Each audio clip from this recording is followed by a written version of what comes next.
Hey friends, சொரக்காய் குழம்பு எப்படி வைக்கணும்னு தெரியுமா? இந்த வீடியோ பாருங்க. எளிய முறையில் நல்ல சுவையாக சொரக்காய் குழம்பு வைப்பது எப்படி என்பதை தெளிவாக போட்டிருக்கேன். நீங்கள் பார்க்கலாம். ஃபஸ்ட்டு சொரக்காயை பொடி பொடியாக நீங்கள் நறுக்கி வச்சுக்கணும்.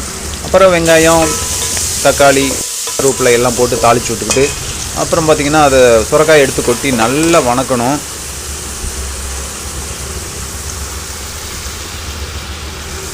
நல்லா வணக்கிக்கங்க.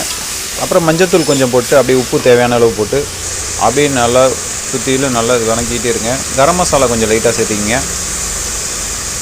அப்படியே நல்லா வணங்கணும். காய் நல்லா வெந்துடணும். அந்தளவுக்கு லைட்டாக அடுப்பை ஸ்லோவில் வச்சு வணக்கிட்டே இருங்க. இப்போ பார்த்திங்கன்னா அதில் கொஞ்சம் போட்டுக்கிறோம். மல்லித்தூள், மிளகாத்தூள் எல்லாம் போட்டு நல்லா ஒரு வணக்கிட்டு